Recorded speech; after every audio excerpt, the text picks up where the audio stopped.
Another lovely day begins. Ghosts and ghouls with greenish skin. So close your eyes and you will find that you've arrived in Frightenstein. Perhaps the Count will find a way to make his monster work today. For if he solves this monster mania, he can return to Transylvania. So welcome where the sun won't shine, to the castle of Count Frightenstein.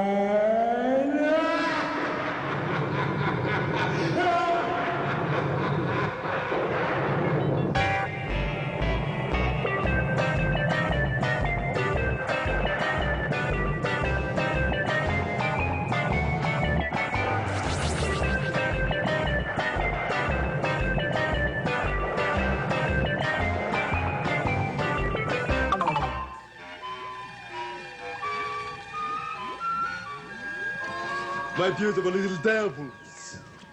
You think I've given up on you, do you not? Where have you?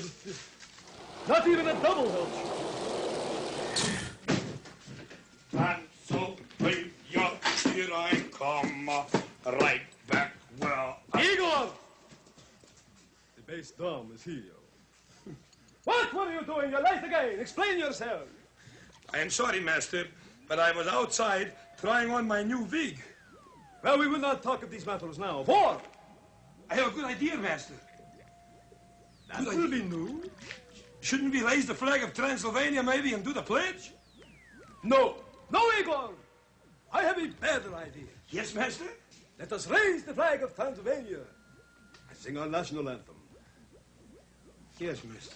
Sometimes I think of these things like that. Hit it! Goody, goody, Transylvania, the werewolves and bats will always maim ya.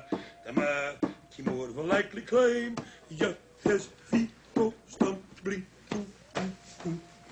I swear and pledge by the sign of the three-toothed sloth that I will do my best to do my duty and always obey the laws of the werewolf pack, and to never rest until Bruce lives once more and takes his rightful place in the annals of distinguished monsters, and I can once again return to that glorious of all places, Transylvania. Goody, goody, Transylvania, Sing it! as we go a star,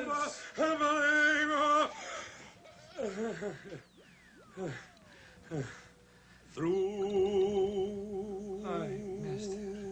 Your notation is magnificent. Keep it up, master. I've had enough. I ran out of air. Thank you, master. Now, what is this you were trying on? A wig in the rain? Yes, master, I was trying on my wig in the rain outside. Were you not afraid of getting it wet? No, master, it's a waterfall.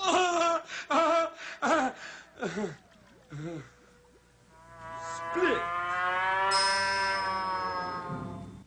On a sight. Please help me. Please, Ooga Booga.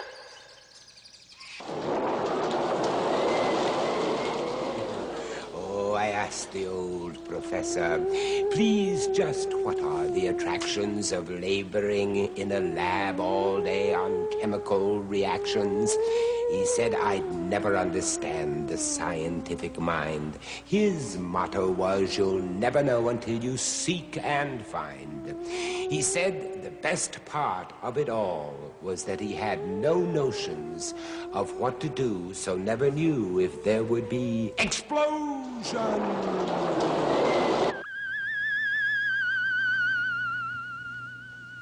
I am the professor, the one professor in this castle who goes by the name of Julius Sumner Miller.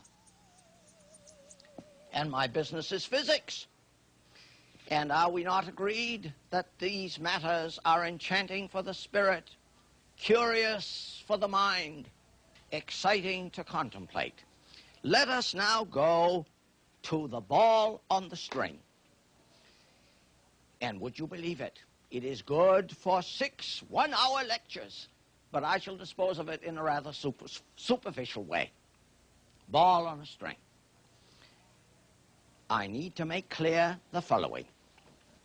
Here is the circular path. There is the ball. There is the string. There is my hand. Let it be going in this direction. So, in a vertical circle in a vertical plane, at the instant in question, the ball is going this way with a certain velocity v, and in order to constrain the ball to the path, I have to exert a force on it, which we call the centripetal force. And if there is a pull of the string on the ball, there is a pull of the ball on the string, and we have shamefully labeled this one the centrifugal force, which gives everybody the idea that there is a force radially outward on the ball, which there ain't. Now, that may not be the King's English, because when I let go of the string or cut it there, that force disappears and the ball goes that away according to Newton's laws of motion. Now, an interesting inquiry, and you must be sharply tuned to my question. Is it not true that if I don't go fast enough, the ball cannot make the circle? Yes, it's true. Roughly shown like that. The ball can't stay up there because the string cannot take a compression. So I have to go fast enough for the ball to make the circle. For those of you who know some mathematics and some physics, and there are those amongst you, the critical velocity for this to happen is the square root of gr, where r is the length of the string. So if the string was 2 feet long, g is 32 without the units, the square root of 64, the ball would have to be going 8 feet per second in the path for it to stay there. Anything less, it'll fall down. Good. Good. Since this bucket is too heavy for me, I'm a weak professor in this old place. Let us imagine that this is the bucket and I have some water in the bucket.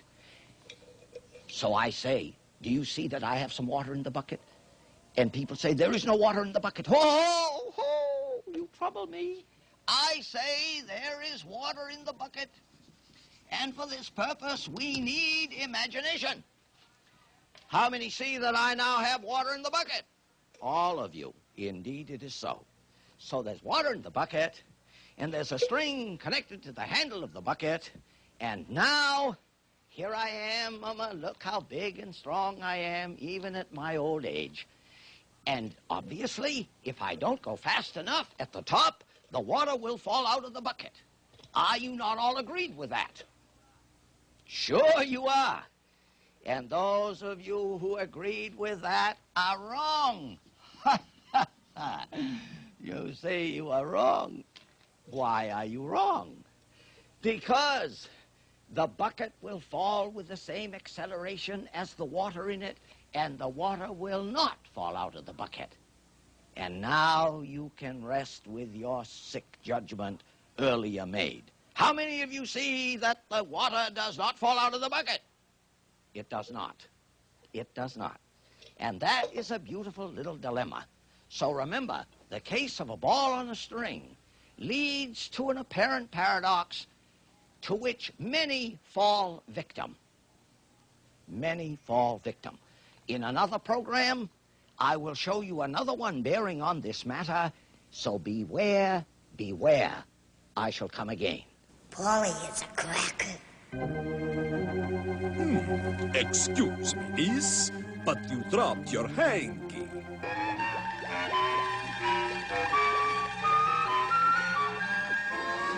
Do you know what's wrong with Bruce Igor? He doesn't work. No. I mean, yes, but... Well, if we could just get him to work by maybe giving him a shock. we tried that, and I ended up with a shock. 200,000 volts worth of shock. No. Not that kind of shock.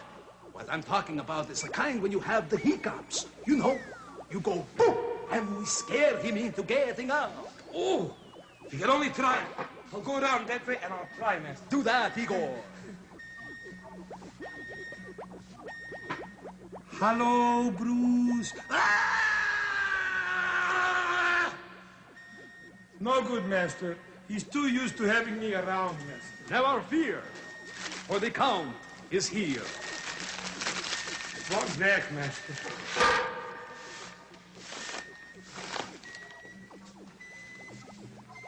Hello, Bruce. You scared the wits out of me, Master. As a matter of fact, there must be somebody here on the floor. I'm sorry about that, Igor. Didn't do much good for Bruce either. He could sleep through an earthquake. That's it. That's what, Master?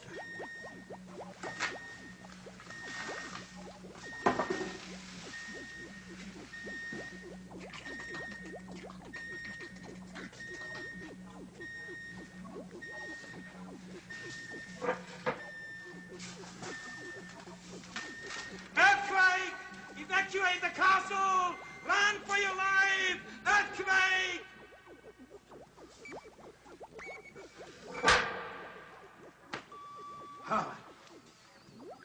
Oh, look at that mess. What a mess. You can say that again. What a mess. It won't work, Master.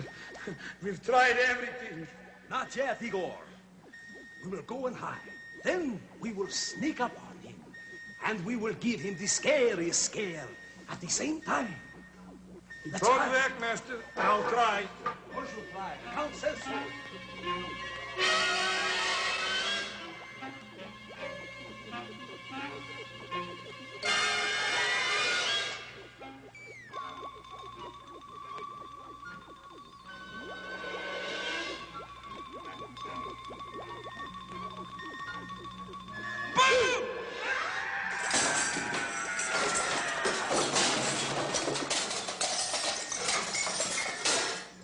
Must have been something, I say. Is this a groovy scene? Don't go away.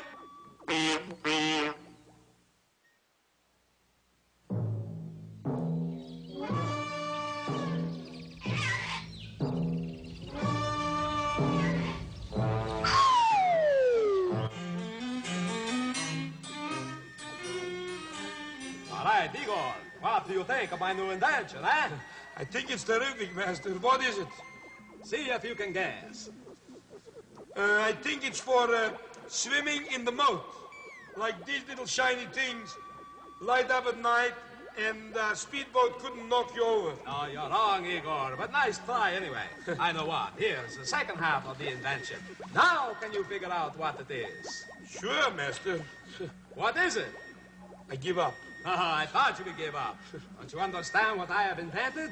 I have invented the hurricane hat.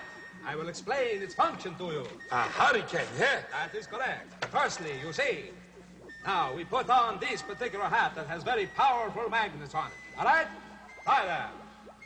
Actually, Master, I'd rather not get involved, but... Never mind, you just do what you're told.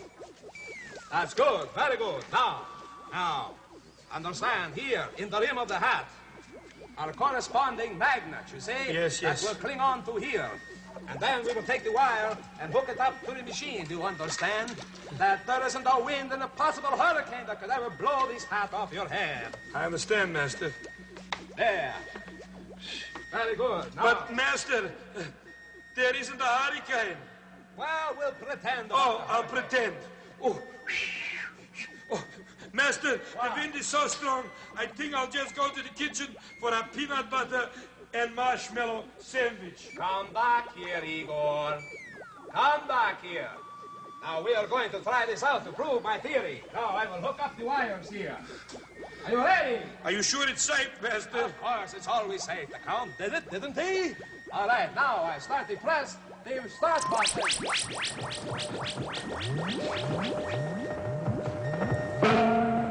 Help, Master! Help! I'm stuck to the machine! Igor, help! Turn it off!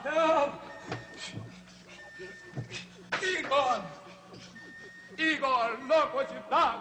You've broken it. You've broken my invention. Now what are we going to do if we ever have a hurricane? Simple, Master. We'll get our galoshes, our mufflers, and our coats, and we'll stay inside.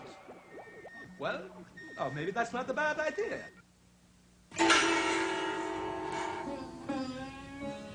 It is written that free from the attachment of all things that are divine, vastness of the ethereal space is hidden only from the laggard in the foundry.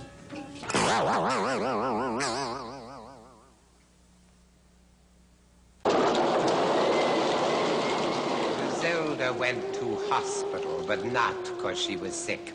She took a batch of baking up so they could take their pick. The doctor stopped her at the door and said, "Stay out of here. Your cakes and pies and cookies have the wrong effect, I fear. We hope they'd cheer our patients up, but since they ate, I swear that 85% have gone into intensive care."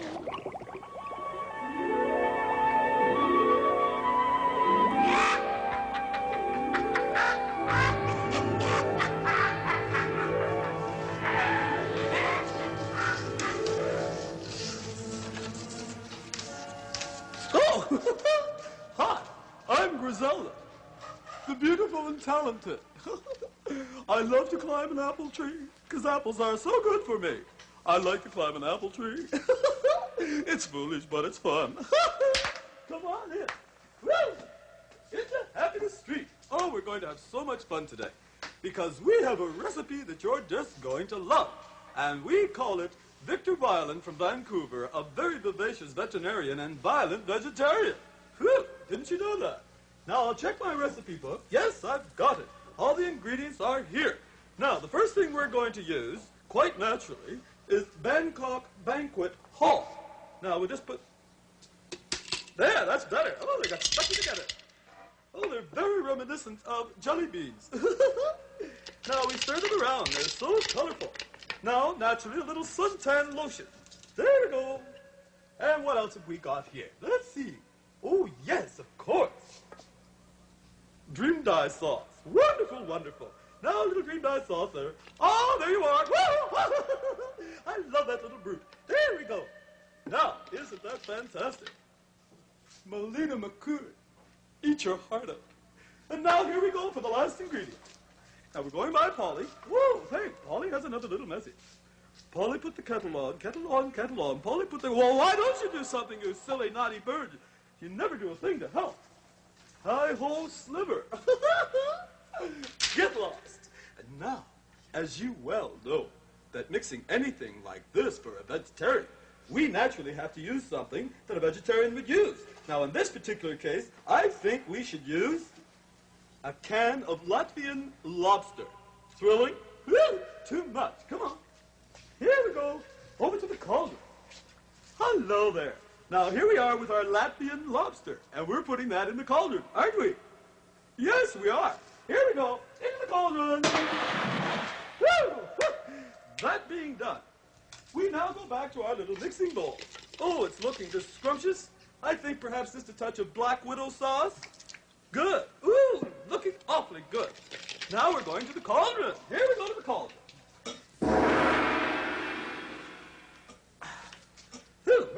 Well, back to the cauldron.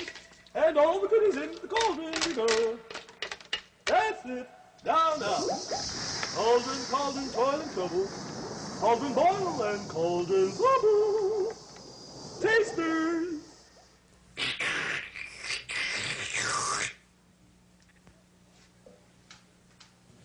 Why were you hitting Bruce in the face with a bat? I was teaching him to bat his eyes. Librarians are boring types, or so most people say. The only thing they like to do is sit and read all day.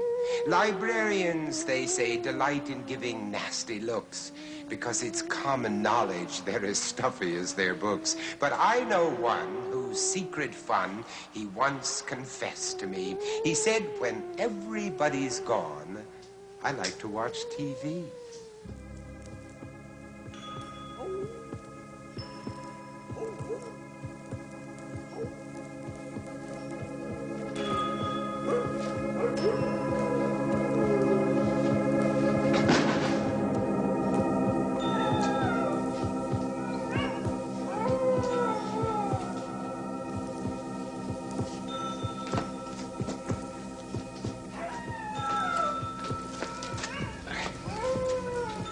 to the library.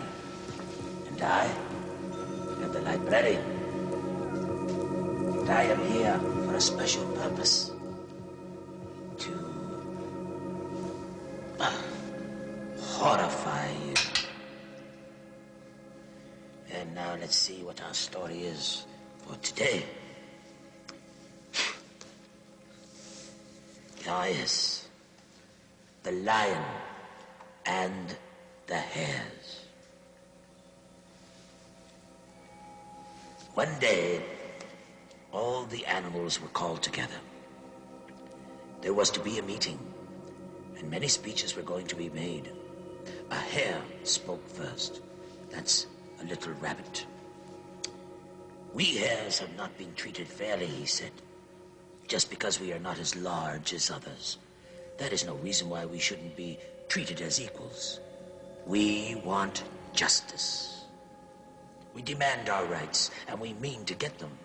Our motto is, share and share alike. For that matter, hare and hare alike. Are you horrified? Yes. The smaller animals clapped and cheered. The larger animals said nothing, but looked at the lions. Then one of the lions spoke. That is a fine speech, Mr. Hare, said the lion. A fine speech, but it lacks something. It lacks what lions have, and what hares will have to get before they can expect to share with us.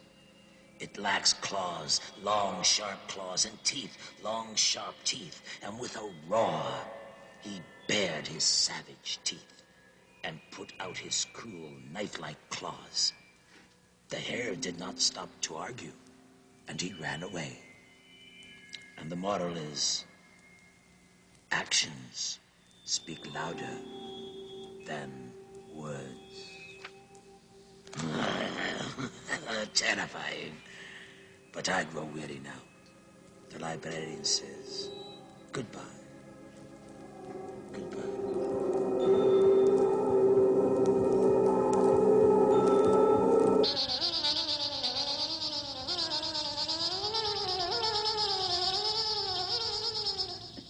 Hi, gang. Oh, boy, here's one that'll really sting you. I know a mosquito. He's so shy that he can't fight until there's absolutely no one else in the room. And even then he'll find some sort of excuse. Lunchtime. I'm afraid it's a commercial. Ooga booga.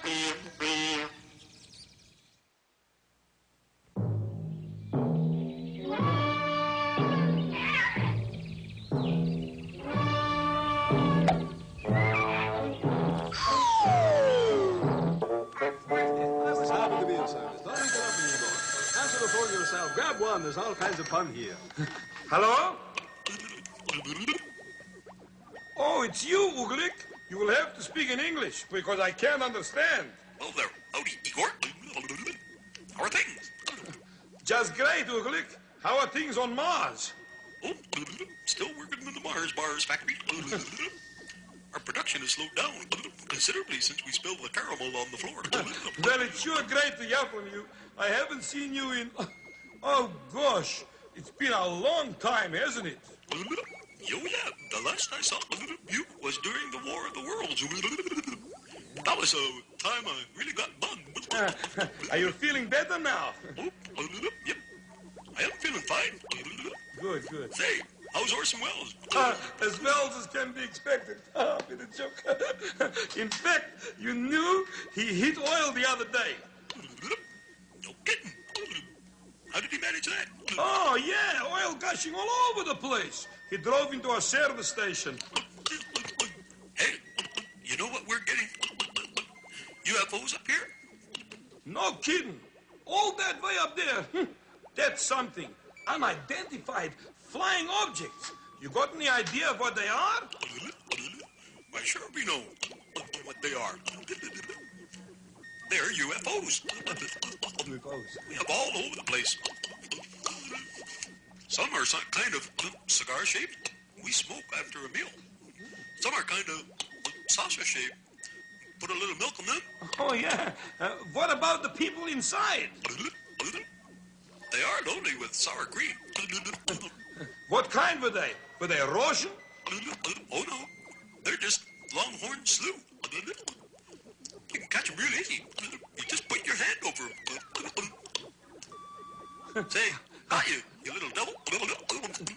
I've got one right here in a leash. Want to hear him? I'd love to hear him. Come on over here, little fella. Say a few words. Gee, he's got a nice tone to him, doesn't he? Sure he does.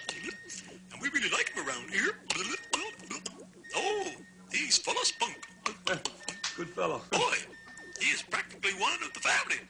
Family. Right now, I think I'll take him for a walk. So, I guess I'll go now. See you later, Igor. Right, see you later, Roger. Uglik, Roger, and fade out. Goodbye. Igor. Yes, Count. Imo. The Count is finding out the way to you-know-what. Yes, Count.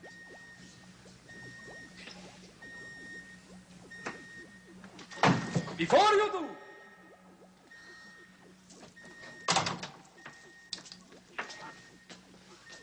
happy eating. It sure doesn't taste like tomato juice. The Oracle says that games of chance are really rather nice and often plays with several pairs of black pearl gambling dice. He says my next roll will be 6. The dice roll from his hand, and sure enough, 6 comes up, as if he had it planned. If you accuse him that his dice are fakes that he's had fixed, he'll say they haven't. I can't help it if all they roll is 6.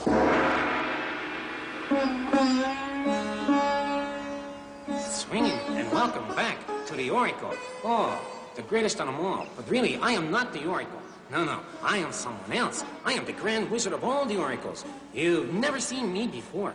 I never make predictions that don't come true. No one dares to bang the gong when I'm around. And most important of all, I never... Oh. Isn't that terrible? Now you know who I am, all right? When I had you all fooled, eh? Ha, ha, ha, ha. That was funny, wasn't it? No? Okay. Now we will find out what the sign is for today. Oh, wistful mist that the stars have kissed. Oh, which sign? Whose life will fortune twist? Oh, it's coming into me now. Oh, yes, now I'm getting it. Yes, Aquarius. That is very good. Now, that's for all the kids that were born between January the 20th and February the 18th. Now, Aquarians are, in many cases, eccentric. As a result, they are drawn towards their other eccentrics, thus fulfilling the old saying, it takes one to know one. Straight enough. Now, to be an eccentric is by no means a bad thing. No. Rather than accepting the acceptable, they prefer the radical, the outlandish, and the stimulating. Heavy number, eh? Phew. And now, we will look into our crystal ball. Excuse me, voodoo. Oh, will I ever learn? Oh.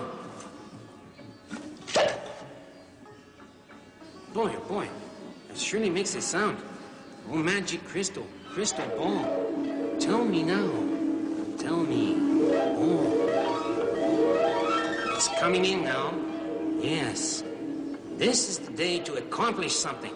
Remember that it is better to be on the move rather than resting on your laurels. Or your Hardies, for that. Laurel and Hardy.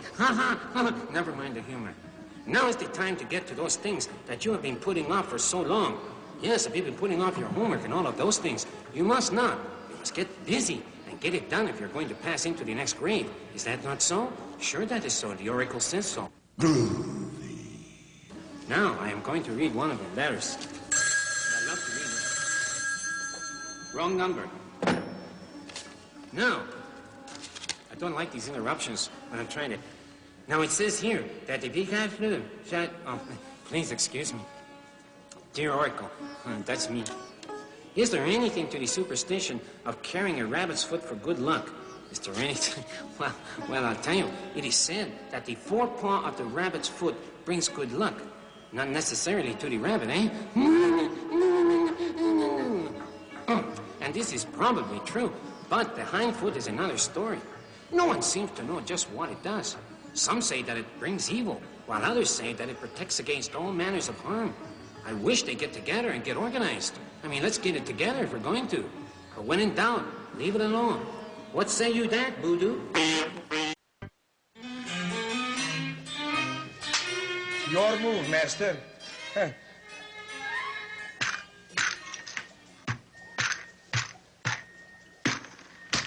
There, Igor. Now, you must clown me. Yes, master. Igor, what did you do that for? You told me to crown you, master. Well, what rules call for you to hit me on the head? The Marquis of Queensberry rules, master. Igor, that's for boxing. We're playing checkers. Checkers?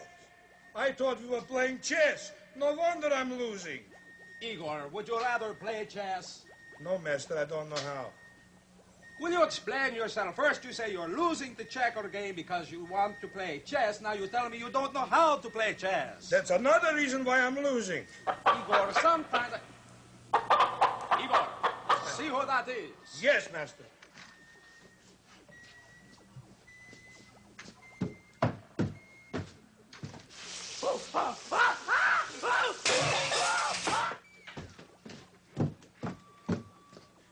Who was that, Igor? The mailman, master. Well, where is the mail? Master, you told me to see who it is, not to bring the mail. Igor, you ninny-dum-dums. Will you get the mail, please? I don't know. Sometimes.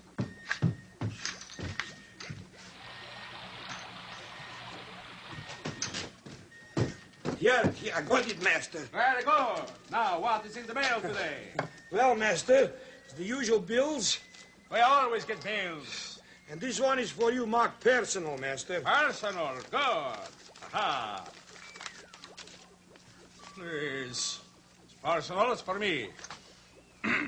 Dear sir, the site your castle Frightenstein now stands on has been rezoned, and it is our intention to build a supermarket there. We have evaluated the castle and its contents and are willing to pay anywhere up to 3 gulars?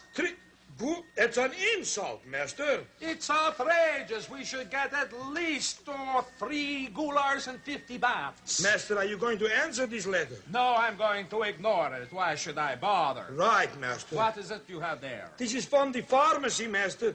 The pictures I took last week, they've come back. Oh, very good. Let me see them, please. There you are, master.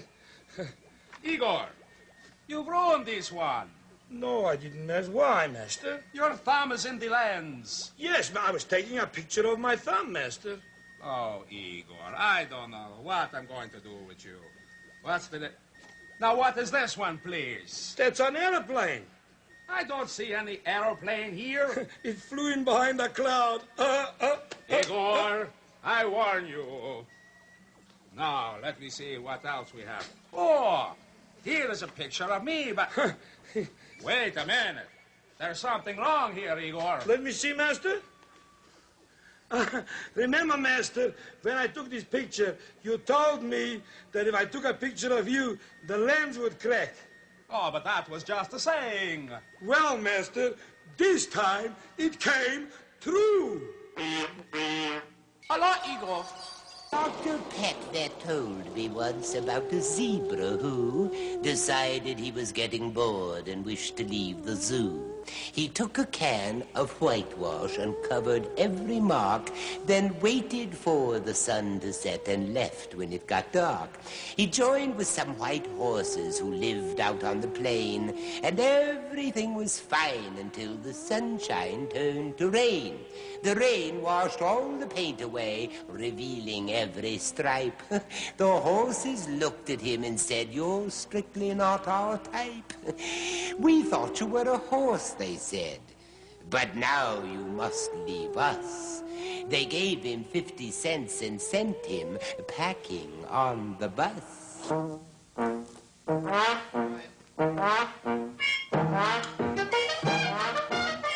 Doctor, how are you today? Look at that. You're usually early. Oh, hello, doctor. Hello, Igor. Welcome. Well, thank you for your welcome. And I look thought what maybe we you missed have the bus. today. Look what we have Oh, today. what's that? This is a tegu lizard. And his name is Tommy. Tommy Tegue. I would have called him Lizzie. Very good. That's cute. Now, I'll tell you something about here. Why don't you take a little walk there? There we go, Tommy. That's the idea. Isn't he beautiful? Just look at that. Now, these are different from most lizards. They have softer skin, black, small white markings, as you can see here. Right, or alternately white with large black markings, you see. Now, you see the forked tongue? See that? Yes. See that forked tongue? Well, they spit that out all the time for protection and to warn you, you see, because they are capable. There, come on now. Here we are. You pay attention to what you're doing, young man. Oh, yes. Well, they can bite, but normally they're not aggressive at all. You know, as a matter of fact, this is the kind of lizard they use when they make those big horror films. And they make them look much larger, of course, but like it's just monsters. because they feel they look so ugly and grotesque, but I don't think that's a nice thing to say about anything. It's very beautiful, because Master. everything is beautiful in its own way. Look at his beautiful tail, Master. That's it's true. A Well, long let tail. me tell you about this tail. You see this here? No. He actually broke off a portion of his tail, and he grew this back. Is that why it's a different color? I mean, that's just fantastic ability to be able to do that.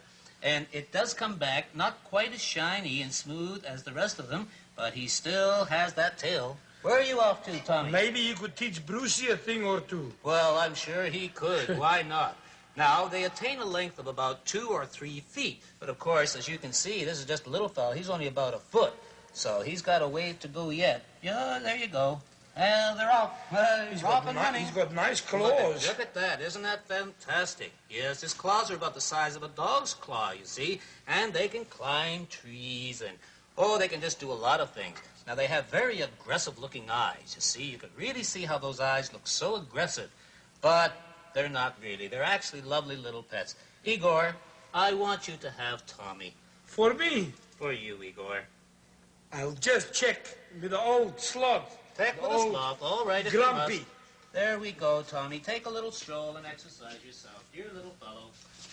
Mr. Sloth? Mr. Sloth? Yes, Mr. Sloth, it's me, Igor. I wonder, perhaps, you see, there's Tommy. Tommy, yeah, nice fellow, with claws and a long tongue. And I thought we could play around together for a couple days. What do you think? Always, yeah.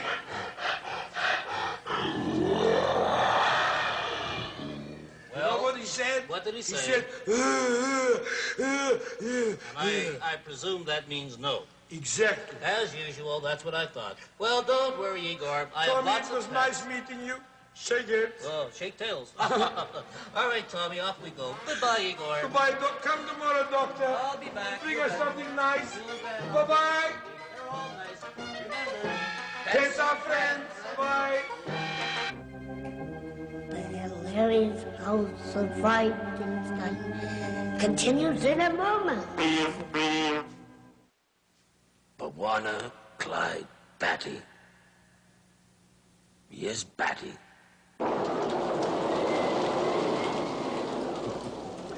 Bwana Clyde went swimming in his scuba diving gear when something caught his eye that seemed bizarre and rather queer. He saw 500 minnows seated row by row, watching what could best be called a deep-sea Broadway show. For on the stage was salmon, a chorus of sardines, 2 lovely tunas, one of whom was busily stealing scenes. But the show was interrupted when a school of sharks went past, who swallowed all the audience and at least half of the cast. Ooga booga, which means it's Zany Zoo time.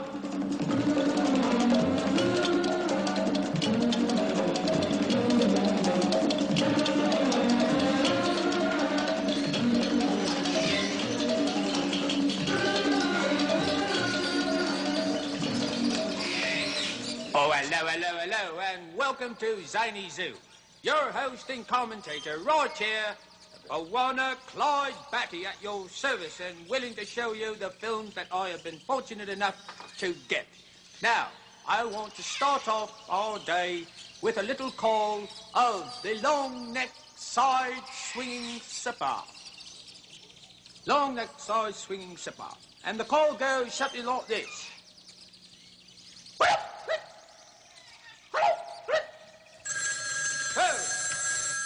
Oh, must it always be this way?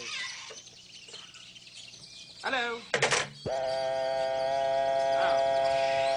Well, you know, it's not nice to be rude. He could have said, you know, wrong number or something like that. I hope you don't do that on phones, because it's quite rude. But never mind that for now, because we're going to have a wonderful time today, because I have just a lovely film to show you. So come on, here we go to the projector. Oh, yes, let's get it in focus here. All right, switch is on now. Right, reels in place. Here we go. And what are we going to see? What are we going to see here? Oh, look at that, would you? Isn't that lovely? Oh, oh, oh. Oh, yes. Now we have, oh, we're going to have two little friends today. We're going to have the striped and the spotted hyena. Now, first we're going to have the spotted hyena. There he is. Quite nice, too. Now, he's found in most areas of tropical Africa. Oh, look at that. Ooh, ooh, ooh, ooh. Watch out for that chap. Now, we have the striped hyena, which has a longer range from all over Africa through the Near East all the way to India and Pakistan. Now, both grow to be 4 feet in length. They have a 1 foot long tail, weigh, generally about 100 pounds. Now, it has a large head and powerful forelegs, but the hind legs are rather weak, surprisingly enough. Now, they only have 34 teeth, but they are extremely strong and with powerful jaw muscles capable of crushing bones. My goodness gracious. Now, they have rough, coarse coats. Yes, we can see that. Oh, yes, there's a stripe. The stripe has a greyish to light yellowish brown colour with dark brown to black markings across the neck and around the legs. You see that there? Oh, my goodness. Now, the spotted, yeah, right. The spotted has spots instead of stripes. Well, I guess that kind of figures, doesn't it? It has along its neck there and back what is called an erectile mane, consisting of hairs about 10 inches long, which can stand on their end like bristles. Oh, much like the porcupine, eh? Now, they give off, kind of an offensive odor, somewhat like skunks do. Let's take a look there. Isn't that something to see? My goodness gracious. Wasn't that interesting? Did you like that? I certainly did, and I hope you did. All right, as we say at Zany Zoo when we're leaving, never forget to say, ooga booga, which means if you can't dolly along in the right place at the right time, why dolly at all? All right, then. So goodbye. For one of Clyde's Matty at your service. That's a heavy trip. Dig the light show. I am the Wolf Man. Ow!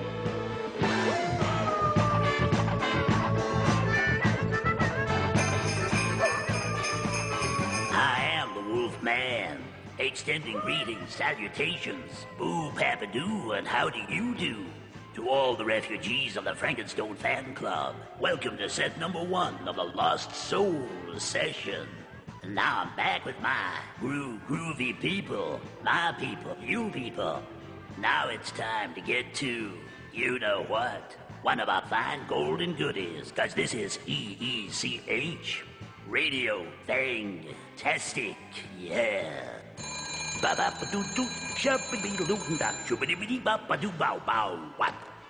Hello. Well, you're more involved in the experimental fundamentals. True, Master. It's very easy, actually. What have you got there, Igor? Oh, Master, this is this week's edition of the Wall Street Journal. A 4-star edition, if you don't mind. I don't 1, mind. 2, 3, 4. You're advancing very quickly. Thank you, Is there Master. anything interesting in there? Yes, Master, there's an article in here about a fellow from Boston what made his monster work. Very good. Let me hear what he has to say. Well, it says here, Master, according to the latest reports, Professor Wolfgang von Schmutzengehauen Schmitzengarten Schmulzen the Third. Igor, Yes, Master. has anyone ever told you that you speak strangely? No, Master. Well, I just did. Oh, Thank you, Master. You're welcome. Continue.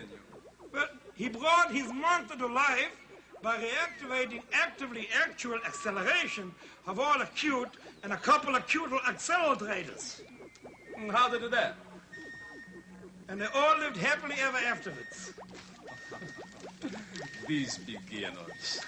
Mere fundamentals. Nothing to it.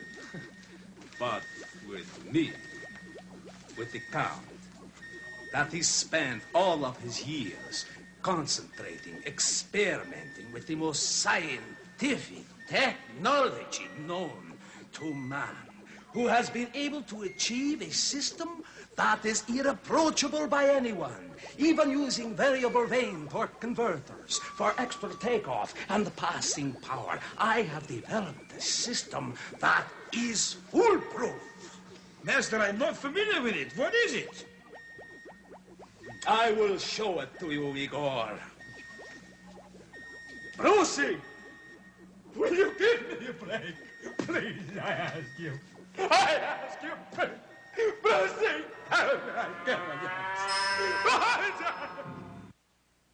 The castle lights are growing dim. There's no one left but me and him. When next we meet in Frankenstone, don't come alone.